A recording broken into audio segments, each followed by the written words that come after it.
Ganda ng araw, ano, ganda ng langit, oh.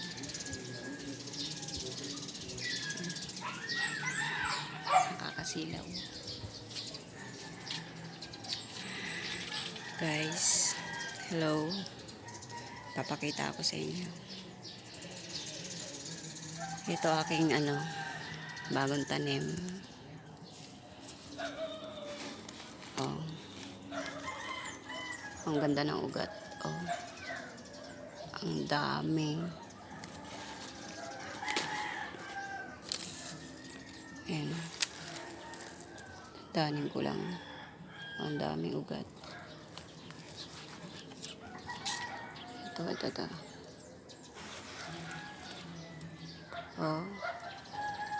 Pakaganda ng ugat. Oh. Ganda. Ito pa. No. Ayan. Hindi ko na masyado mahila kasi humahaba na ugat nila. Pero tinan nyo, ang ganda. Ayan. Gandang tingnan. Yan ay sabi nung hiningan ko ng buto. Kasi yung anak niya nagtatrabaho sa DA. Nang hingi ako ng buto sa kanila. Yun daw ay siling pangsigang. Ang lalaki ng dahon, oh. Napakagaganda ng dahon. Green na green. Sobrang ganda. Pero nasa flowering stage na itong mga tanim ko na to. Ayan. May mga buko na ng flowers. Ayun o. Ayun o. Kita nyo, maliit na yun. May buko na ng bulaklak. Ayun pa sa likod. Ito, may buko na ng bulaklak yan. Tapos, medyo nagsasanga na, oh. May mga sanga-sanga na. Ayan. Meron ng mga sanga. Ito, oh. Nagsanga. Ayan ang mga bulaklak niyan, oh. Green, white na white.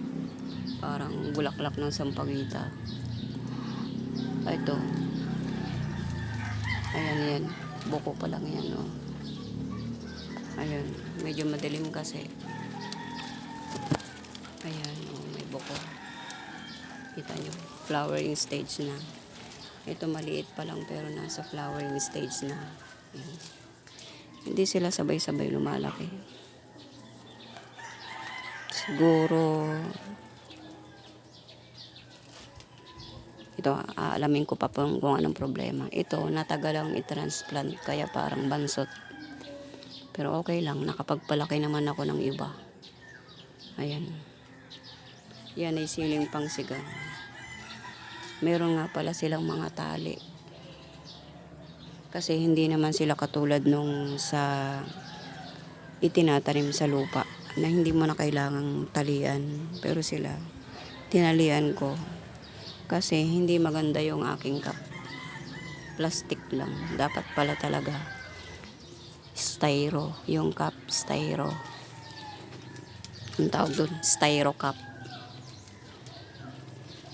Para matibay. Kasi ito lang nabili ko. Plastic na cup. Kaya mabuhay. Tapos ang liit ng binutasan na na bote. Ayan.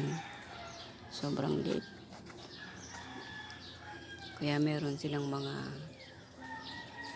tawag dito, straw na pantali. Pero alam nyo po, pwede naman yan siling pang tinola.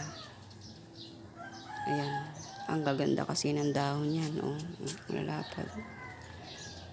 Pang tinola or pang sigang.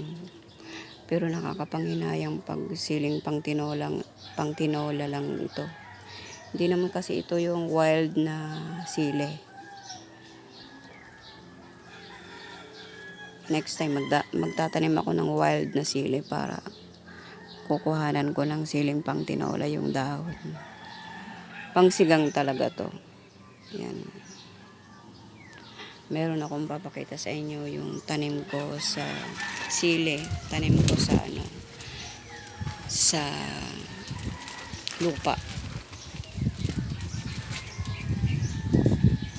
Tanim ako sa lupa.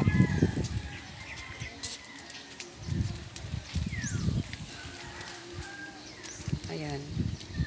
Siling pangsigang. Tanim ko sa lupa. Medyo nauna tong magbunga. Ayan.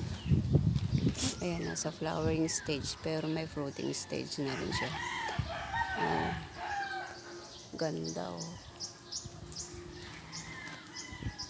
Ayan. Sa lupa nakatanim. Nasa iisang lagayan lang siya ng pintura. Tatlong tanim sa isang lagayan.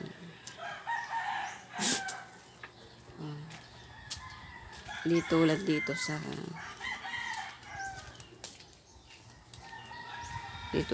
sa mga to. Flowering stage lang. Pero sabay-sabay kong itinanim ang mga sili na to. Pero mas naunang magbunga yung nasa lupa. Siguro kasi ito medyo naiinitan yung tubig niya. Yung tubig nitong mga to naiinitan. Wala kasing anong tawag doon, water pump para lumamig yung tubig. May water pump ako dyan pero low budget pa para mag-change ng malaking PVC. Sana sa mga susunod na araw o panahon magka-greenhouse ako ng malaki para makapag-provide ako ng malalaking PVC para free flow yung tubig. Maganda kasi pag may anong tawag doon, water pump. Mabilis lumaki yung halaman, mayroon silang oxygen. Ito kasi nagkukulang sa oxygen kaya mas naunang magbunga yung nakatanim sa lupa. Pero kahit na complete fertilizer ito, kulang nga sila sa oxygen. Tapos masyado pang naiinitan yung kanilang lagayan ng tubig. Yun. Mali kasi ang nilagay kong pang balot sa bote. Dapat yung binibili sa hardware, yung makintab na ginagawa ding pangkisame. Nakalimutan kung anong tawag doon. Basta mayroong nabibili sa hardware na ginagawang pangkisame. Yun dapat. Okay. Ito lang guys. Maraming salamat sa inyong panonood. Don't forget to like and subscribe. Thank you. Bye.